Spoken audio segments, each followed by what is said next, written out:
self-esteem is the way we look, think, and feel towards ourselves. Self-esteem is established throughout all of our lives from what we hear and receive from other people.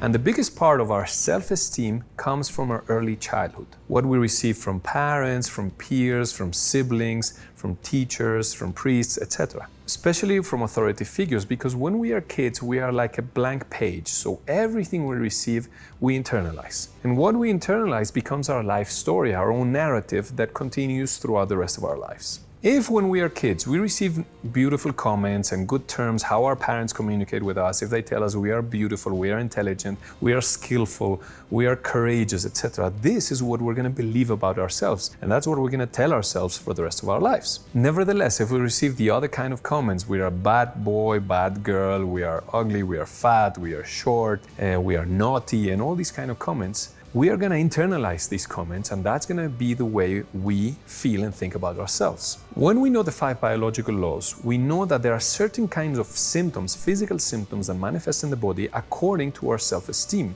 When we have a so-called low self-esteem or a strong self-criticism, we know that this is going to manifest especially in tissues like ligaments, bones, joints, and muscles, in all the muscular skeletal system. If you tend to have back pain, headaches, knee pains, elbow pains, if there's arthritis or any chronic degenerative disease that affects these tissues, that is a clear manifestation of a very strong self-criticism. Now, this doesn't mean that it's a sentence for the rest of your life. All of these processes can be reversed as long as you work with the root cause, which is this self-criticism. There's another part of the body where we somatize this self-criticism or low self-esteem, which is more focused on how we see ourselves in an aesthetic way, how we like or dislike our physical appearance. And this somatizes especially in the fatty tissue under the skin, the fat tissue that can be thin or thick. This fatty tissue responds on how much we like or dislike certain parts of our body. It is like a protection to that area. This fatty tissue regulates the temperature, but is a big protection on any part of the body. So if there's a part of the body that I don't like or that I dislike strongly,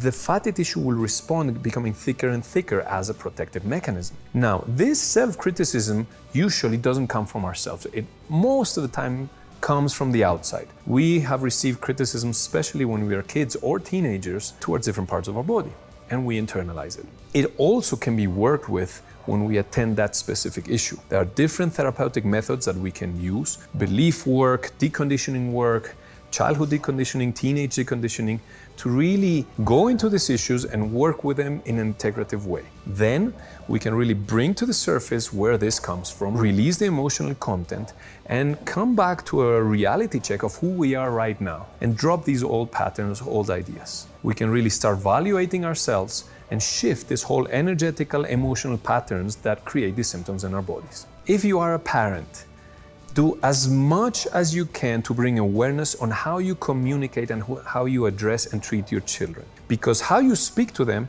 is how they're going to speak to themselves internally for the rest of their lives. So if you tend to use nicknames or other terms to refer to them, like fatty, shorty, or anything else that is not a positive comment towards them, they're going to start believing this, and they're going to internalize this for how they see and feel towards themselves. Even if you're making these comments with love, try to take care how you address them. If not, just address them by their name and that's it. Or be as loving as kind with your words and attitudes towards them, because that's going to become their future. If you want to explore more in detail the implications of our self-esteem in our body, I invite you to learn the 5 biological laws and everything you can learn in BodhiMedicine. Or you can join any of our childhood or teenage deconditioning processes that we do around the world. They are called Primal or Tantra. Remember, you are worthy of love, affection, and appreciation no matter how you are, where you are, or what you dedicate yourself in life. Remember, your body knows. I'm Dr. Nirdosh, and have a fantastic life.